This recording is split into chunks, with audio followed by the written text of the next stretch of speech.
Okay, so Mayo 116, Roscommon 13 points, and I'm here with Darragh from the Sideline View. Darragh, in the end, obviously Mayo with the victory, winning out by 6 points. What's your thoughts on the game?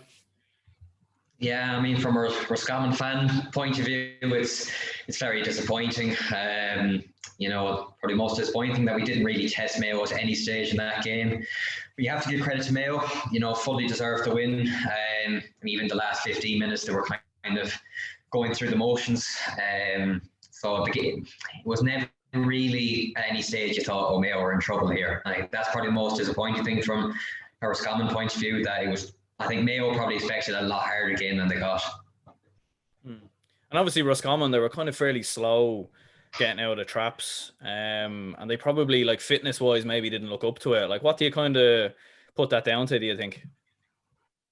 Yeah, I mean, you could look at the fact that Mayo have been playing Division 1 football now for however many years. And while it's great Roscommon are in Division 1, next year in the 1 Division 2, there's a big gap. Mayo are playing Kerry's, Dublin's, Donegal's, where we're playing, no disrespect, probably the likes of Laois and Fermanagh and these sort of teams. So they're playing championship games standard in the league, and we're not playing the calibre of teams. So you could definitely see, the golf in quality out there today. So hopefully for Scotland can maybe stay in Division 1 next year, that'll actually help them, because if you want to really get anywhere and beat big teams, you're going to have to play Division 1. Very rarely any team from Division 2 win anything major. So you could definitely see Mayo's fitness even, they were just quicker to everything. Thought middle of the field, Roscommon did okay in patches. Carl Compton won a good bit of ball, but it was just either side of that, attack and defence, Mayo were just superior in that department. Yeah, like one thing I kind of noticed myself was Mayo just seemed to have so much energy coming from the wing backs. And even the cornerbacks as well, like the likes of Owen McLaughlin, Paddy Durkin, even Oisin Mullen at times as well. I suppose getting into the goal, obviously, that you conceded, Darragh O'Connor with a really good finish. Was that the kind of disappointment? Do you think that kind of came at a bad time as well? Because like when I think you went 6 points down at that point, and well and truly really never recovered from there. Yeah, because it was funny. When I was watching it, you could see Darragh O'Connor just drifting in on the television, and you say he's going to get the goal.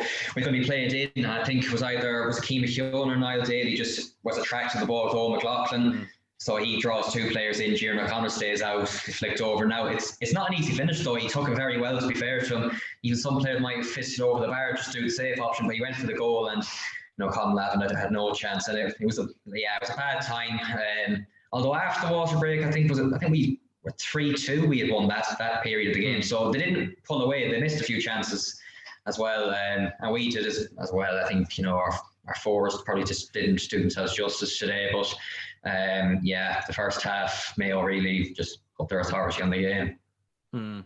Yeah, and it seemed that any time that Roscommon got a bit of momentum, Mayo just seemed to overturn it again. Like I remember even in the 50th minute, I think Roscommon had hit 4 without reply, and then Paddy Durkin goes straight down the other end, slots one over.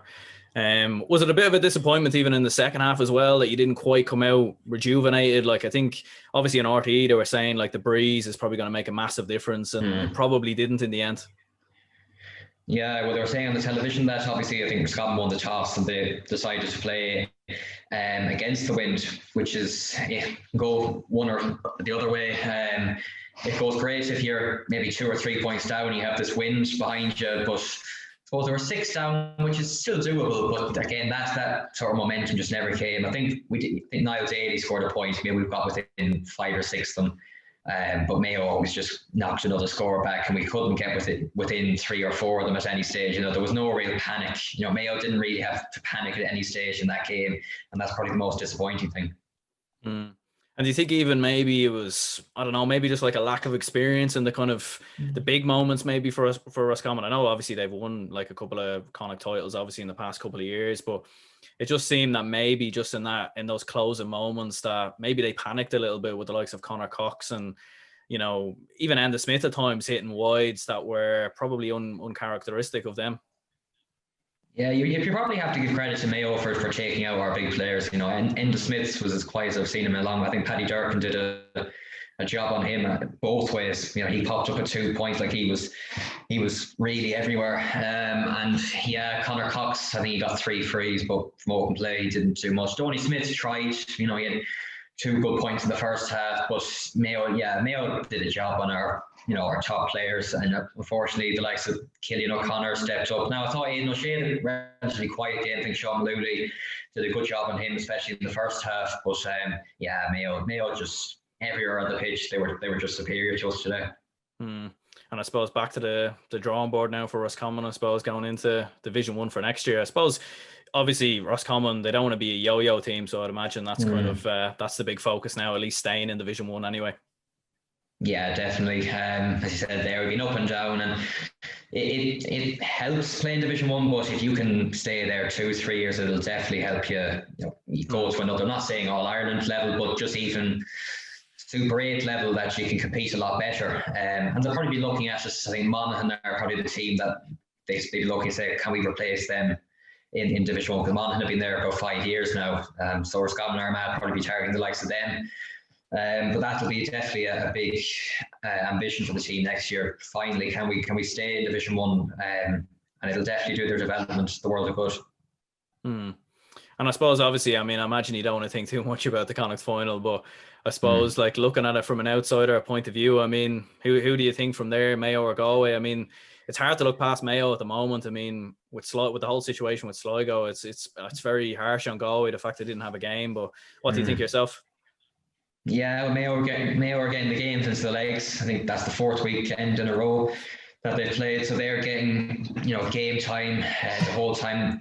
Confidence is breathing into them as well. Winning today is doing the world of good. Killian O'Connor, you can definitely see he's as good as I've seen him now for a long time.